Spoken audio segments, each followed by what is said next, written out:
All right, so I don't know about you, but I already feel better having a conversation thanks to your talk, Vivon.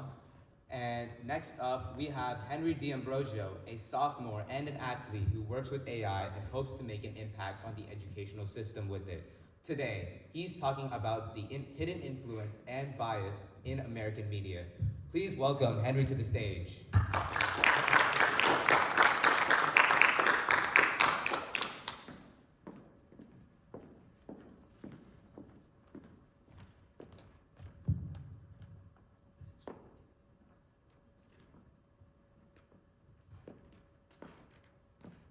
What is happening in the world right now? This is a question that many of us have on a daily basis, whether we like it or not.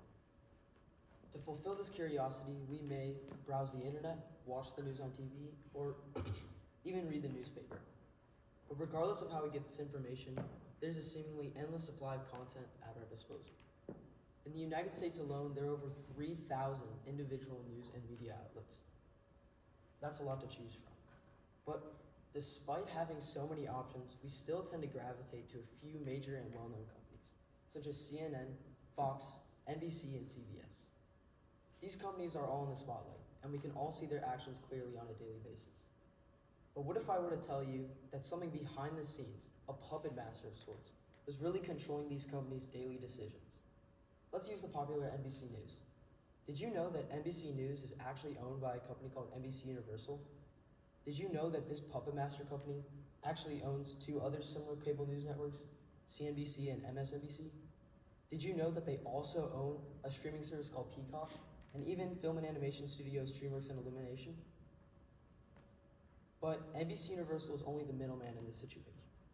Comcast is a gigantic, multi-billion-dollar conglomerate with enough employees to run a small city.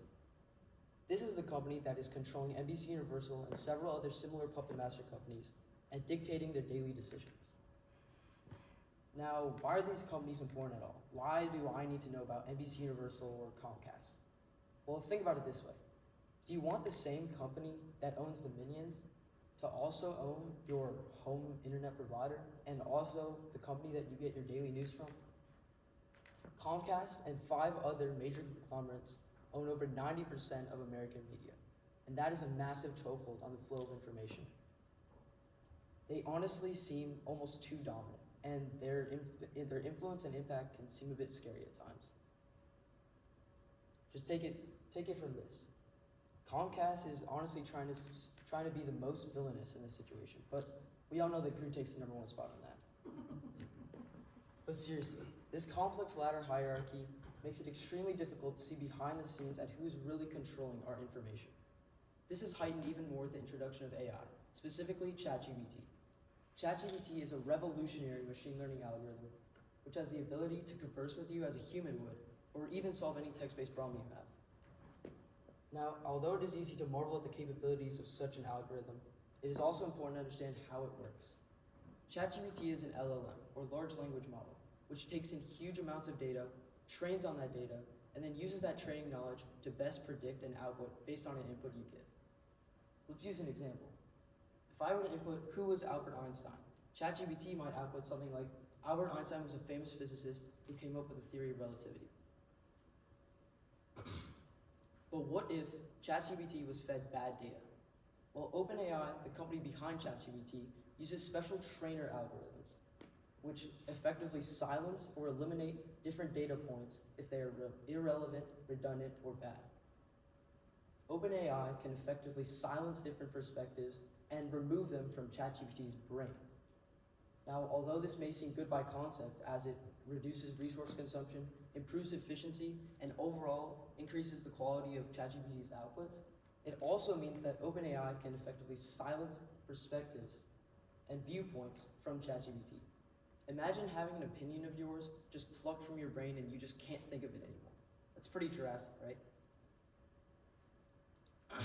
Now, although we can't remove these biases directly from ChatGPT, we can use ChatGPT alternatives such as Google's Gemini, Microsoft's Copilot, and Meta's Llama in order to diversify the perspectives that we get from these generations. By compiling all of these different perspectives from these different chatbots, we can effectively increase the end result, the quality of our end result, and also be able to see different viewpoints.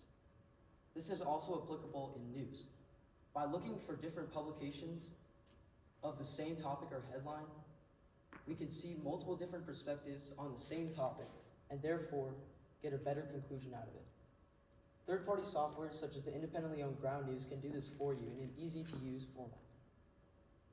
Now, uneven bias can be easily dissolved through diversification, and although many companies are independently owned, most are owned by a company higher in their hierarchy.